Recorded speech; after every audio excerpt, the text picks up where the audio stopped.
The observation deck of the horizon's edge was quiet except for the soft hum of the engines. Stars stretched across the massive viewing window like diamonds scattered on black cloth. Daniel Hayes sat in the corner, his eyes fixed on a small reading device in his hands. He wore simple gray clothes that had seen better days. His brown hair was cut short and his face showed no particular emotion as he read. Around him, the ship buzzed with activity. The horizon's edge was a civilian transport vessel, one of hundreds that moved people and goods across the galaxy. This trip would take 3 weeks, carrying diplomats, merchants, and travelers from dozens of different alien species. Most passengers spent their time in the social areas talking and making connections. Daniel preferred to stay alone. The human race was still new to the galactic community. Only 15 years had passed since Earth joined the Galactic Council, the organization that governed most of the known space. Humans were not highly regarded by the older species. They were seen as weak and soft, with short lifespans and fragile bodies. Many aliens found it amusing that humans had been accepted into the council at all. Near the center of the deck, a group of Torvan warriors stood together. The Torvan were tall and muscular with thick skin that looked like armor. They were a proud species, known throughout the galaxy for their fighting skills. The leader of this group was named Krath. He had dark scales that covered his body and his eyes were bright yellow. He spoke loudly, making sure everyone could hear him. "Look at that human over there," Krath said, pointing at Daniel, sitting alone like a scared child. "That is what humans do best. They hide and hope nobody notices them." The other Torvan warriors laughed. One of them, a younger fighter with lighter scales, added his own comment. "I heard humans cannot even lift their own body weight. They need machines to do everything for them." Krath nodded. "Yes, and they live such short lives. Barely 80 years for most of them. By the time they learn anything useful, they are already dying.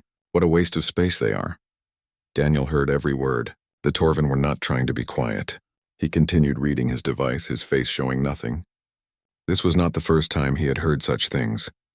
It would not be the last. Words were just words. They could not hurt him. A human woman approached Daniel's corner. Her name was Lisa Morrison, and she was a diplomat traveling to the council homeworld for trade negotiations. She had dark hair pulled back in a professional style, and she wore the formal clothes of her position. Her face showed anger as she glanced back at the Torvan group. "I'm sorry about them," Lisa said quietly as she sat down near Daniel. "Some species have not learned proper manners yet." Daniel looked up from his reading. His eyes were a calm brown color, but there was something deep in them, something that suggested he had seen more than most people. He gave Lisa a small smile. "It is okay. Words are just air moving past vocal cords. They cannot harm me." Lisa studied his face. "You seem very calm about it. Most people would be angry." "Anger takes energy," Daniel replied. "I prefer to save my energy for things that matter." "Still, you should not have to listen to that." Lisa glanced back at the Torvan warriors. "If you want, I can report them to the captain." "No need," Daniel said. He returned his attention to his reading device. "But thank you for the offer." Lisa stayed for a few more minutes trying to make conversation, but Daniel gave only short answers. Eventually, she excused herself and left. Daniel was alone again, exactly as he preferred. The days passed slowly on the horizon's edge.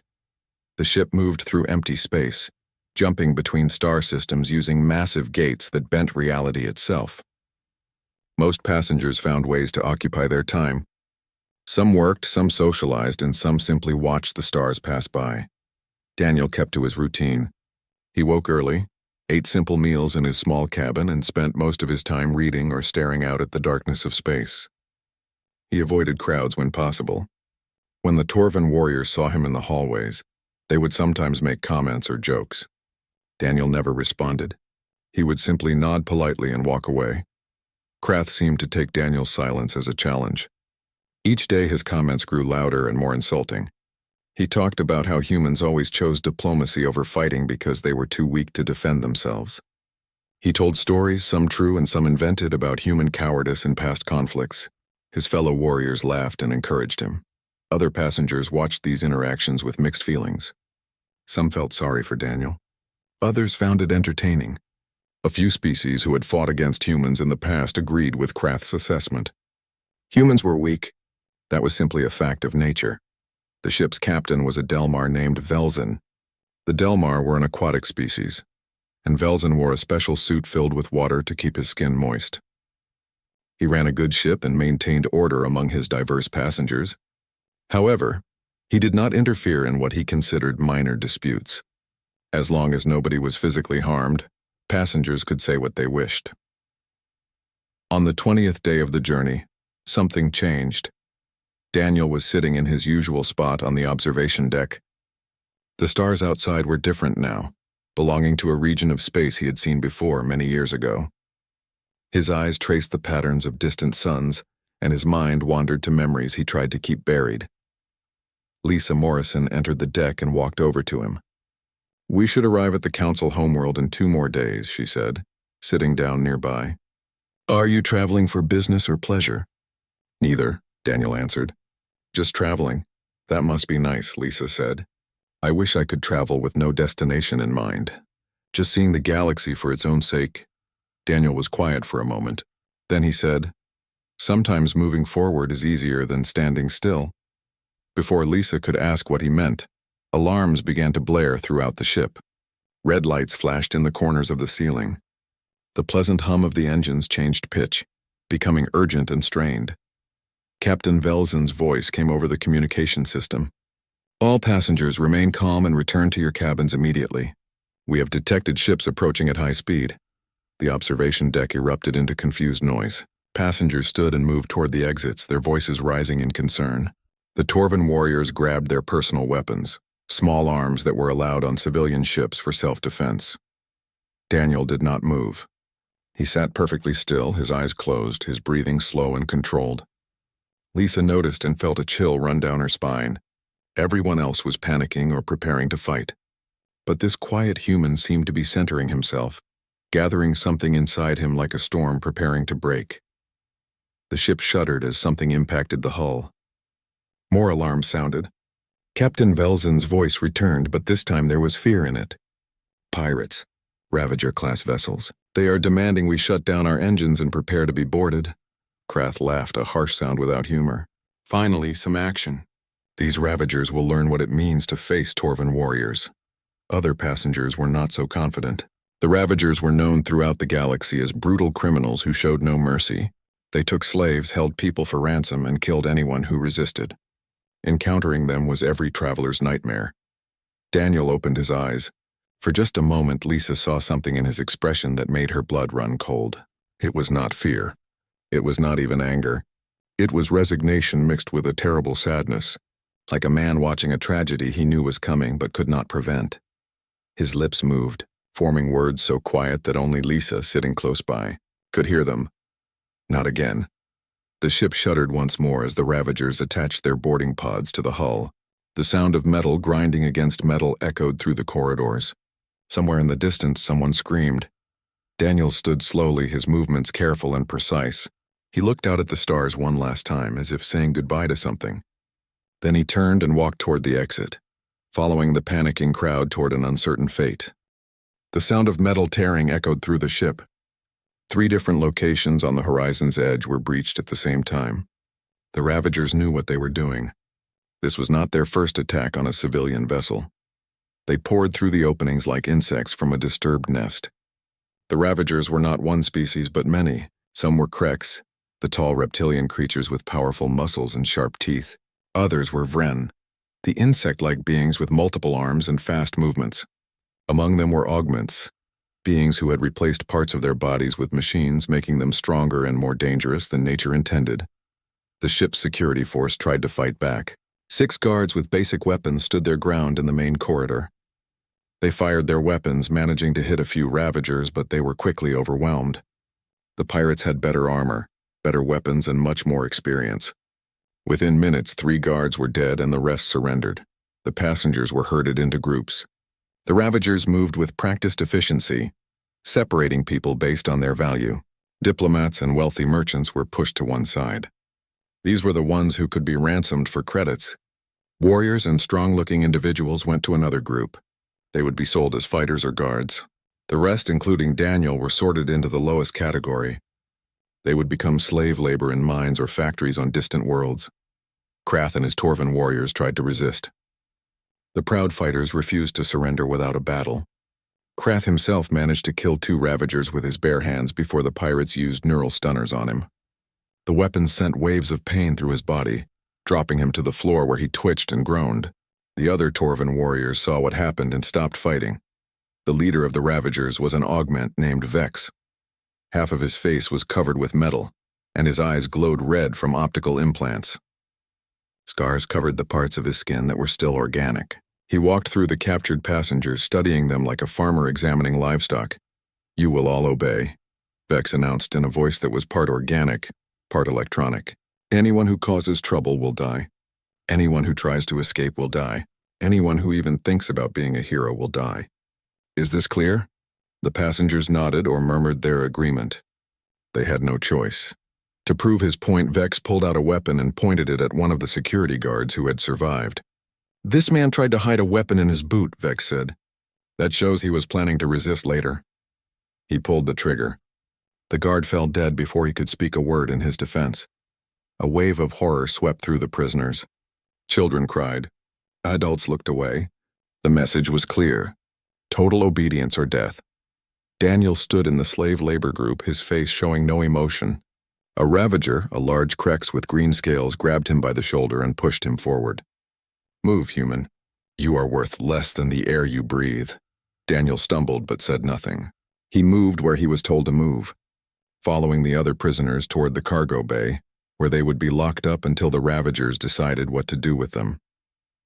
As Daniel walked past a shiny metal panel on the wall, a young Vren Ravager named Rix watched him.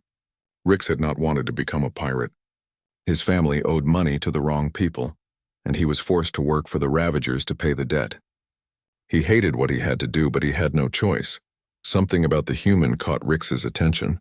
For just a moment, Daniel's reflection appeared in the metal panel. His eyes looked different in the reflection. They were cold, calculating, measuring distances, and counting enemies. His hand moved slightly, fingers twitching in a pattern that seemed deliberate, like a soldier counting or planning. Then Daniel moved past the panel, and the moment was gone. Rix blinked his compound eyes, wondering if he had imagined it. The human looked ordinary again, defeated and scared like all the other prisoners. The cargo bay was large and cold. The prisoners were pushed inside, and the heavy door sealed behind them with a loud clang. 6 Ravagers stayed inside as guards, their weapons ready. The rest of the pirates went to secure other parts of the ship and prepare it for transport to Ravager territory. Inside the bay, the atmosphere was one of complete despair. Some prisoners sat on the floor and cried. Others huddled together in small groups, whispering fearfully about what would happen to them. The Torvan warriors sat apart from everyone else, their pride wounded, their weapons taken. Krath stared at the floor, unable to meet anyone's eyes. Daniel found a corner away from the others and sat down. He closed his eyes and breathed slowly, in and out, in and out. To anyone watching, he looked like a man trying to calm himself after a terrible shock. Lisa Morrison, the human diplomat, made her way through the crowd toward him. She had been placed in the ransom group, but in the confusion of locking everyone in the cargo bay, she ended up with the slave labor prisoners instead. The Ravagers would sort it out later. "Daniel," Lisa whispered as she sat down next to him. "We have to do something. There must be a way to signal for help or disable their ships." Daniel opened his eyes. His voice was very quiet when he spoke. "Help will not arrive in time. By the time the Council realizes this ship is missing and sends a search party, we will be long gone. And if we do nothing, at least 17 people will be dead by morning. The rest will face worse than death." Lisa felt her stomach turn cold. "How do you know 17 will die?" "Because that is how Ravagers operate," Daniel said. His voice was calm, factual. "They will make examples of the strongest prisoners to break everyone's spirit. They will choose people who look like they might resist. Krath will probably be first. Then what can we do?" Lisa asked desperately. Daniel was quiet for a long moment. He seemed to be having an internal debate with himself, weighing options that only he could see. Finally, he looked at Lisa, and she saw something in his eyes that made her breath catch in her throat. It was not the look of a victim. It was not the look of a scared passenger hoping for rescue. It was the look of a predator deciding when to strike. "You need to stay down when it starts," Daniel said softly. "Keep the other prisoners calm. When things begin to happen, do not look. Can you do that?" When what starts? Lisa asked, confused and frightened. What are you planning? Before Daniel could answer, the cargo bay door opened. 3 Ravagers entered, laughing among themselves. They walked into the crowd of prisoners, looking them over with cruel amusement. One of them, a Krex even larger than the others, pointed at a young female passenger. You, come here, the Krex ordered. We have questions for you. The young woman shook her head, backing away. The Krex laughed and reached for her. Daniel stood up. His movement was smooth and deliberate, drawing the attention of the 3 Ravagers. He walked toward them calmly, his hands visible and empty. The other prisoners watched in horror and confusion. What was the quiet human doing? The large Krex saw Daniel approaching and laughed even harder. Look, brothers, the little human wants to volunteer. Are you brave or just stupid, little man? Daniel stopped a few feet away from them. His voice was clear and steady. I need to speak with your captain. The 3 Ravagers burst into laughter. The idea of a prisoner, especially a weak human prisoner, demanding to speak with their captain was the funniest thing they had heard all day. You need to speak with him, the Krex said, wiping tears of laughter from his eyes. That is rich. Maybe we should take you to him right now. He would enjoy killing you himself. The Krex reached out to grab Daniel by his collar, intending to drag him away and teach him a lesson about respect. What happened next occurred so fast that most people in the cargo bay did not even see the details. Daniel's hand moved like a striking snake. It hit the Krex's extended arm at a specific point just above the elbow. There was a sharp cracking sound. The massive alien's arm broke at the joint, bending in a direction arms should not bend. Before the Krex could scream, Daniel stepped forward, inside the creature's guard. His hand flashed to the Krex's belt, pulling out a knife that had been hidden there. In one smooth motion, Daniel drove the blade upward through the soft tissue under the Krex's jaw. The knife went through skin, muscle, and bone. Reaching the brain, the Krex dropped like a falling tree, dead. The entire sequence took less than 2 seconds. The other 2 Ravagers barely had time to process what they had seen. Their companion had been killed by a human, something that should have been impossible. They reached for their weapons, but Daniel was already moving again. The cargo bay erupted into chaos and screaming. But Daniel's expression never changed. He looked calm, focused, like a man doing a job he had done many times before. The quiet human was quiet no longer. The second Ravager was an augment with metal arms and enhanced speed. He pulled his weapon and fired at Daniel. But Daniel had already moved, using the falling body of the dead Krex as a shield. The shots hit the corpse instead of their intended target. Daniel's hand moved again, throwing the knife with perfect accuracy. The blade spun through the air and buried itself in the augment's throat, right in the gap between his armor plates. The Ravager made a choking sound and fell backward, blood spraying from the wound. The third Ravager was a Vren, faster than the others with multiple arms to attack from different angles. He activated a personal shield, a shimmering barrier of energy that surrounded his body. The shield could stop bullets and blades, making him nearly impossible to kill with conventional weapons. Daniel did not hesitate. He moved toward the Vren instead of away, closing the distance before the insect-like creature could properly aim his weapon. Daniel grabbed a gun from one of the dead Ravagers and fired 3 shots in rapid succession, forming a triangle pattern. The shield flickered and sparked, its power overloading from the concentrated damage. The 4th shot went through the failed shield and hit the Vren directly in the head. The creature collapsed. Silence fell over the cargo bay. 3 elite Ravagers were dead on the floor. The whole fight had lasted less than 10 seconds. Daniel stood among the bodies, breathing normally, his face showing no emotion. He knelt down and began searching the corpses methodically, taking weapons, ammunition, communication devices, and anything else that might be useful. The prisoners stared in absolute shock. Even the 3 Ravager guards who had been standing by the door were frozen in disbelief. They had just witnessed something impossible. A human, supposedly the weakest species in the galaxy, had killed 3 trained pirates with his bare hands and a knife. Krath, the Torvan warrior who had spent days mocking Daniel, looked at the quiet human with growing horror. His yellow eyes were wide and his mouth hung open. No, he whispered. It cannot be. You are supposed to be dead. Lisa found her voice first. Her hands were shaking and her heart was pounding. Who are you? She asked. Daniel continued checking the equipment he had collected. He did not look up as he answered. My name is Daniel Hayes. Formerly Captain Daniel Hayes, Earth Special Operations Division, Hostile Environment Warfare Unit. My serial number does not matter anymore. He paused, then continued in the same flat, emotionless voice. During the contact wars, I was sent on missions that regular soldiers could not complete. The Siege of Kelmer Station, the Darkside Campaign, the liberation of Proxima Colony. He finally looked up at the prisoners and his eyes were like ice. Some called me the Reaper. Several alien passengers gasped. Even those who knew little about human history had heard whispers about the contact wars. Those were the brutal conflicts that happened before humanity joined the Galactic Council. For 15 years, humans fought against 3 aggressive alien species at the same time. Everyone expected humanity to lose. But they won using tactics so effective and so ruthless that the entire galaxy forced a peace treaty to prevent further escalation. And the Reaper was a legend from those wars. A ghost story that soldiers told each other, a human operative who appeared behind enemy lines, destroyed important targets, eliminated leaders, and vanished without a trace. Some said he was responsible for over 200 confirmed kills of high-value targets. Others said he completed dozens of missions that should have been impossible. Most believed the Reaper had died in the final battle of the wars. But here he stood, very much alive, standing among the bodies of his enemies. I left that life behind, Daniel said quietly. I wanted peace. I wanted to forget. But these Ravagers made their choice when they attacked this ship and threatened innocent lives. He looked at each prisoner in turn. Now I am going to give you a choice. You can stay here, stay quiet, and hope that Council security eventually arrives to save you.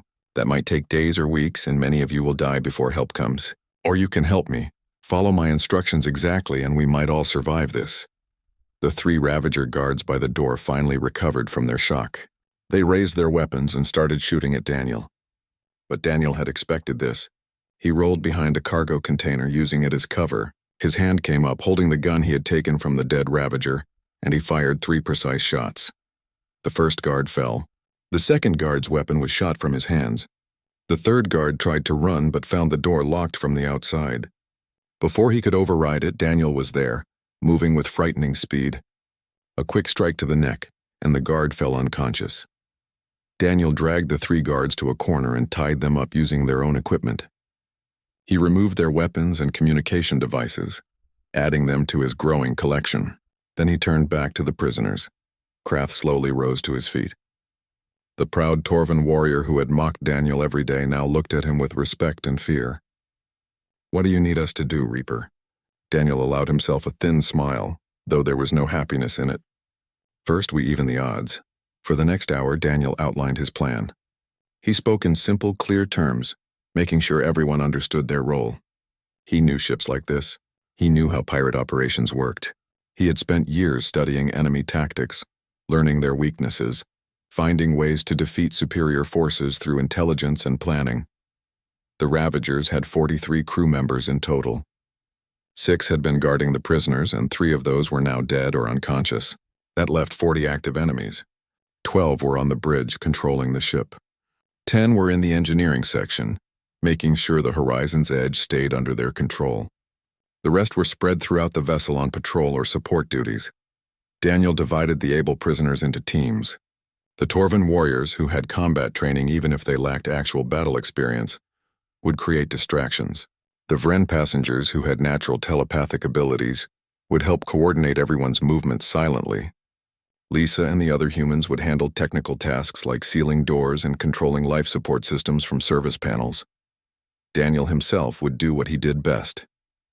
He would hunt the Ravagers, eliminate high-value targets, and create chaos in their ranks. Listen carefully, Daniel said, his voice carrying authority that made everyone pay attention. This is not about revenge. This is about survival. We will not kill unnecessarily. Any Ravager who surrenders will be spared and held for council justice. But anyone who threatens the prisoners or tries to hurt innocent people will be treated as an active enemy combatant. Do you all understand? Everyone nodded. Even the proud Torvan warriors, who normally would not take orders from anyone outside their species, agreed without question. A young human teenager named Chris, who was traveling with his family, raised his hand nervously. Sir, can I ask something? Go ahead, Daniel said. Why did you not act sooner? Why did you let those Torvan warriors mock you every day? Why did you let the Ravagers push you around? Daniel was quiet for a moment. He checked the charge on one of the weapons he had collected. When he spoke, his voice was distant, like he was remembering things he wished he could forget. Because I hoped I would never have to be that person again. Every time I become the Reaper, people die. I have seen enough death for 10 lifetimes. I have done things that still give me nightmares. He looked at Chris. But when the choice is between my peace of mind and innocent lives, there is no choice at all. Some things matter more than personal comfort. He walked to the cargo bay door and entered an override code he had taken from one of the dead Ravagers. The door opened silently, revealing the dark corridor beyond. "Stay here until you hear my signal," Daniel instructed. "Then move quickly and follow the plan exactly. No improvising. No heroics. If you do what I tell you, most of us will survive this. If you try to be brave and do something stupid, you will get people killed. Understand?" Everyone nodded. They had seen what Daniel could do. They would follow his lead. Daniel checked his weapons one last time. Then he stepped into the corridor and disappeared into the shadows like smoke fading into darkness. The hunt had begun. The Ravagers had captured a ship full of what they thought were helpless victims. They did not know that among those victims was something far more dangerous than they could imagine. They were about to learn the hard way why humanity had won the contact wars. They were about to discover why the name Reaper still caused fear in those who knew the truth. And they were about to realize that sometimes the quietest person in the room is quiet for a very good reason. The first sign that something was wrong came when 3 Ravager patrol members failed to report in. Vex, the scarred augment who led the pirates, tried to contact them through his communication device. Only silence answered him. He sent a 4-person team to investigate. They found the 3 missing Ravagers unconscious in a storage room, their weapons gone. On the wall, written in their own blood, were words that made the search team nervous. "Leave while you can." Vex was not easily intimidated. He had led raids on dozens of ships. He had faced resistance before and crushed it every time. He ordered a full lockdown of all ship sections and doubled the guards at every critical location. Whatever was happening, he would handle it. But Vex did not understand what he was facing. Not yet. Daniel moved through the ship like a ghost. Years away from military service had not dulled his instincts. His body remembered the training even if his mind tried to forget. He knew how to use shadows, how to time his movements to patrol patterns, how to be invisible even in plain sight. The maintenance shafts were his highways. The ventilation system was his secret passages. Every ship had blind spots in their security systems, and Daniel knew how to find them. He had spent the first hour after the attack observing the Ravagers, learning their routines, identifying their weaknesses. In the engineering section, the Ravagers controlling the ship's systems suddenly found their controls behaving strangely. Doors would seal without command. Life support would cycle through uncomfortable temperature changes. Lights flickered on and off in random patterns. They could not understand what was happening. Daniel had given Lisa's technical team access to service panels throughout the ship. Following his precise instructions, they were creating confusion and paranoia among the pirates. It was psychological warfare, making the enemy doubt themselves and fear invisible threats. Meanwhile, Daniel reached the ship's armory. 2 guards stood outside talking to each other in low voices. They seemed nervous. The strange events happening throughout the ship were affecting everyone's morale. Daniel watched them from a ceiling vent for 3 full minutes. He learned their habits, how often they checked behind themselves, where they looked when they heard noises. Then he moved. A small object clattered down the hallway to the guard's left. It was just a piece of metal Daniel had dropped, but it sounded like footsteps. One guard went to investigate while the other stayed at his post. Daniel dropped from the vent silently, landing behind the remaining guard. Before the Ravager could react, Daniel's arm wrapped around his neck in a precise chokehold. The guard struggled for 5 seconds, then went limp. Daniel dragged him into the shadows, binding him with his own equipment. When the first guard returned, confused about the noise that led nowhere, he found his partner missing. He raised his weapon and looked around nervously. "Tark, where did you go?" Daniel emerged from the darkness behind him. Another quick strike, another unconscious guard. Both were tied up and left alive but unable to raise an alarm. Daniel had meant what he said about unnecessary killing. Inside the armory, Daniel equipped himself properly. Body armor that fit reasonably well. additional weapons with full ammunition, tactical gear that would help him move faster and strike harder. He also gathered equipment for the prisoner teams who would need to defend themselves. He was no longer a civilian now. He was an operator again, even though every moment of it felt like a betrayal of the peace he had tried to build. Throughout the ship, Ravagers began to panic. More teams went silent. Strange sounds echoed through corridors that should have been empty. Some pirates swore they saw a figure in gray at the edge of their vision, but when they looked directly, nothing was there. Rix, the young Vren who had noticed something odd about Daniel earlier, realized what was happening. He rushed to find Vex, his multiple legs carrying him quickly through the corridors. "Captain," Rix said urgently when he found the augment leader, "we need to leave this ship immediately. That human, the quiet one, he is not normal. I have heard stories about human military operatives during the contact wars. If he is one of them, we are all in danger." Vex's metal hand shot out and struck Rix, sending the young Vren sprawling across the floor. "We do not run from one human. I have killed dozens of humans. They are weak. They are slow. They break easily." Rix picked himself up, his compound eyes reflecting fear. "That is what we were told, Captain. But what if it was propaganda? What if we only fought the humans who let us win? What if the real soldiers were somewhere else doing things we never saw?" Vex turned away angrily. He refused to believe that one human could threaten his entire crew. But doubt had planted itself in his mind. He made a decision.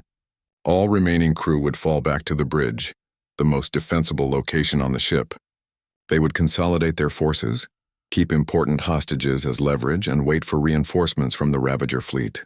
It was a sound tactical decision against a normal enemy, but Daniel was not normal. As the Ravagers retreated toward the bridge, Daniel signaled the prisoner teams. The plan moved to its next phase. The Torvan warriors, now armed with weapons Daniel had provided, moved quickly to secure the engineering section. The Ravager pirates there, already nervous and confused, surrendered after a brief fight. Krath himself led the assault, proving that his species' warrior reputation was not entirely empty boasting. Lisa's technical team gained full control of the ship's systems. They locked down the bridge controls, cutting off Vex's access to navigation, weapons, and communications. The pirate leader could no longer call for help or threaten to destroy the ship. On the bridge, Vex found himself trapped with 15 of his crew. They had plenty of weapons and ammunition, but they could not control the ship, could not communicate with their fleet, and could not escape. The hostages they had held on the bridge were rescued in a daring move where Daniel overrode the doors for exactly 3 seconds. Just long enough for Captain Velzen and the other important prisoners to run out before the doors sealed again. Now, Vex understood. He was not the hunter anymore. He had become the prey. Daniel's voice came through the bridge speakers, calm and measured. "This is Captain Daniel Hayes. You have one opportunity to surrender.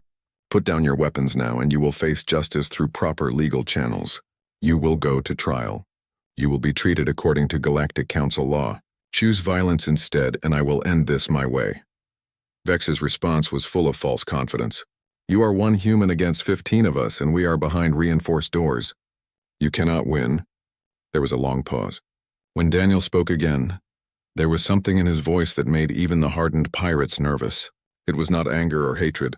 It was the voice of a professional stating facts. "I have taken fortified positions with worse odds. I have breached military bunkers designed to withstand armies. Your bridge door is civilian grade, meant to stop accidents, not soldiers. But I am going to give you 60 seconds to reconsider, because I promised myself I would always try peace first." The seconds ticked by. The Ravagers on the bridge positioned themselves defensively, weapons aimed at the door. They had superior numbers and good cover. They told themselves they could win this fight. 60 seconds passed. Nothing happened, then the lights went out. Complete darkness filled the bridge as Daniel cut the power. Emergency backup systems should have activated immediately, but they did not. Daniel had disabled them. In the darkness, the Ravagers heard a sound that filled them with dread. It came from above, not from the door. The sound of cutting tools working on metal. Daniel was not coming through the door at all. He was cutting through the ceiling panel, entering from the maintenance level above the bridge. The Ravagers fired blindly upward, their weapons lighting up the darkness with brief flashes. But each flash revealed Daniel in a different position. By the time they adjusted their aim, he had moved again. The darkness was his ally, and he knew exactly where each enemy stood based on the sound of their breathing and the heat of their bodies. Weapons fired in precise, controlled bursts. The Ravagers heard their companions cry out and fall silent, one by one. Some tried to activate personal lights, but those lights just made them easier targets. Others tried to run for the door, but found it still sealed. When the lights finally came back on 30 seconds later, 14 Ravagers lay unconscious on the bridge floor. Some had been hit with stun weapons. Others had been struck with precise nerve strikes that shut down their bodies without killing them. A few had simply been knocked unconscious by blows to the head. Only Vex remained standing. He faced Daniel across the bridge, his weapon lowered but still in his hand. The augment's glowing red eyes flickered as his enhanced brain processed what had just happened. Daniel stood calmly, his weapon pointed at the floor. He had kept his promise. The Ravagers were alive, just unconscious. "I kept my word," Daniel said. "They are alive." "Will you be?" Vex looked at his crew scattered across the floor. He looked at the quiet human who had destroyed 40 trained pirates like they were nothing. He thought about all the things he had been told about humans being weak and cowardly. Those things were lies. Or perhaps they were only partial truths. Maybe most humans were as weak as everyone said. But this human, this Reaper, was something else entirely. The horizon's edge drifted in space, its engines quiet, its systems back under friendly control.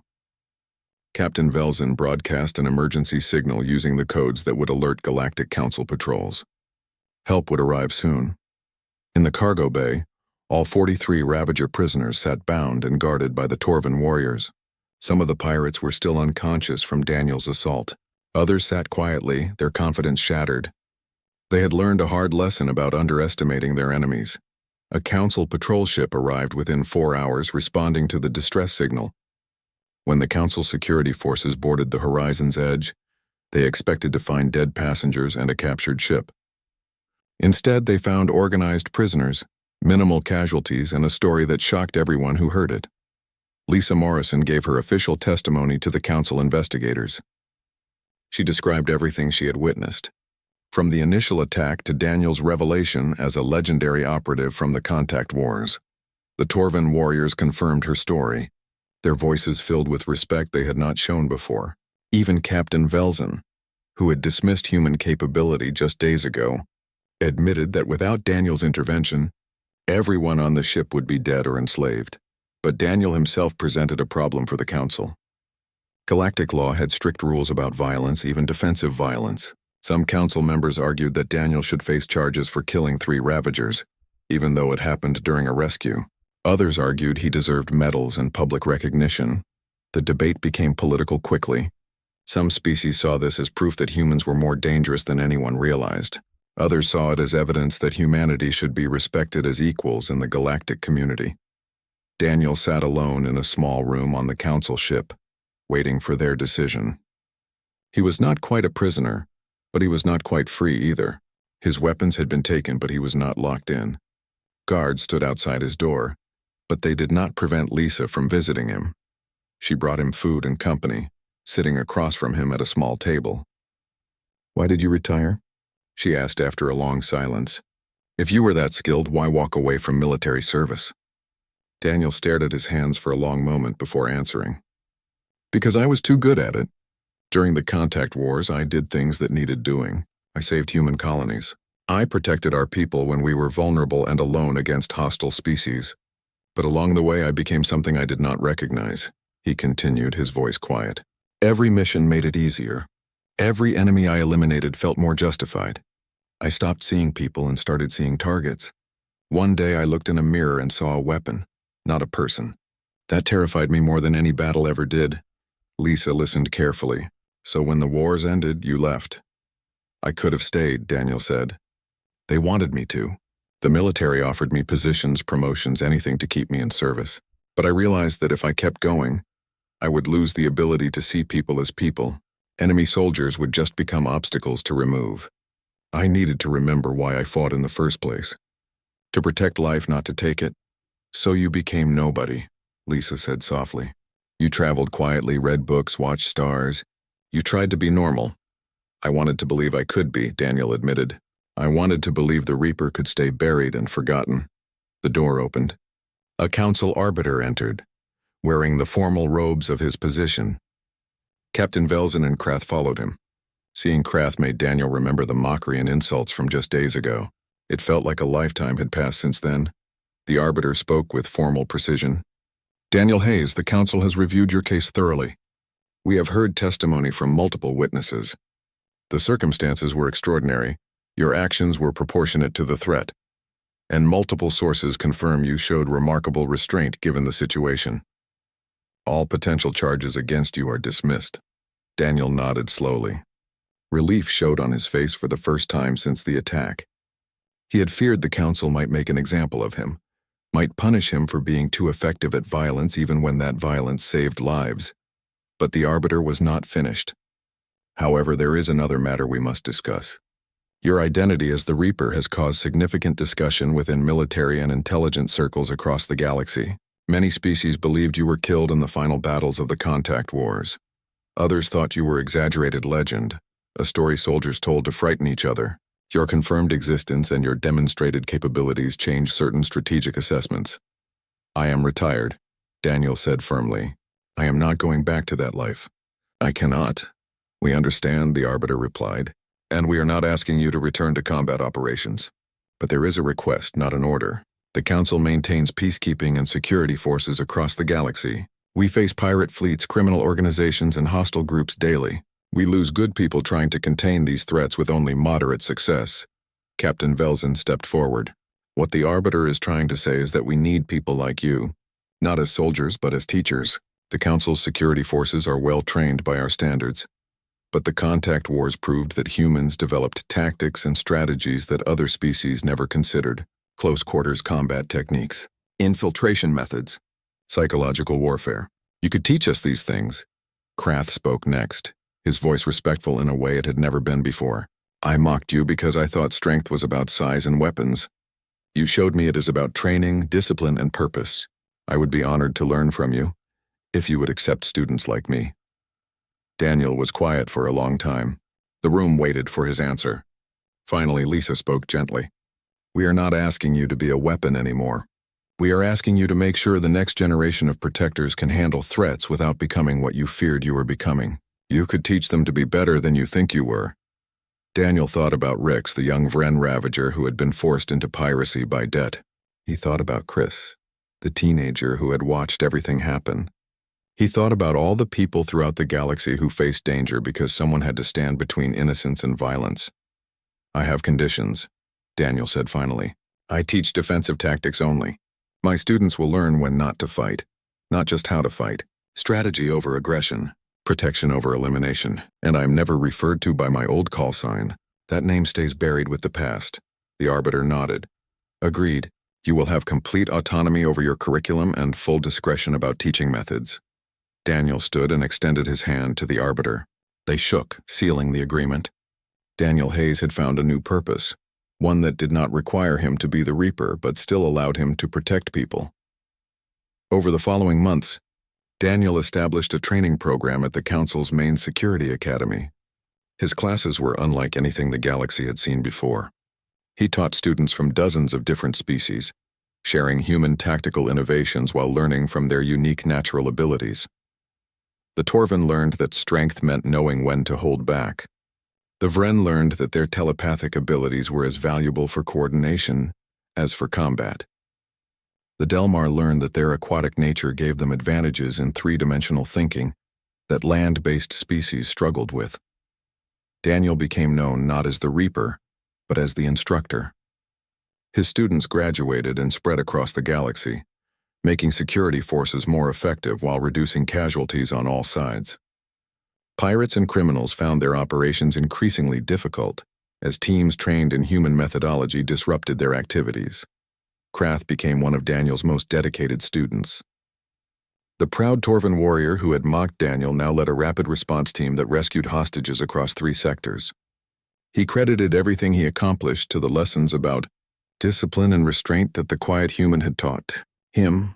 Lisa Morrison recommended Daniel for a council commendation for his actions on the horizons. Sure.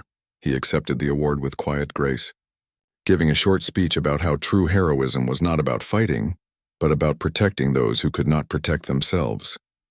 The Torvin species, who had once spread stories mocking human weakness, now told different tales. They spoke of the quiet human who proved that strength comes in many forms, that silence can hide great capability, and that humanity's true power was never about physical size or brute force. It was about adaptability, innovation, and the wisdom to choose mercy over violence whenever possible. Daniel occasionally traveled on passenger ships between teaching assignments. Sometimes younger aliens who did not know his reputation would make jokes about humans being weak. Daniel would smile, say nothing, and continue reading his book. He no longer needed to prove anything to anyone. He knew what he was. A protector who chose peace. A warrior who found a better way to fight. Not by being the Reaper, but by teaching others how to prevent the need for Reapers in the first place. The galaxy was safer because of his choice. Crime rates dropped in sectors where his students served. Hostage situations ended with fewer casualties. Pirates thought twice before attacking civilian ships because they never knew if someone aboard might be trained in human tactics. And Daniel Hayes, for the first time in many years, slept without nightmares.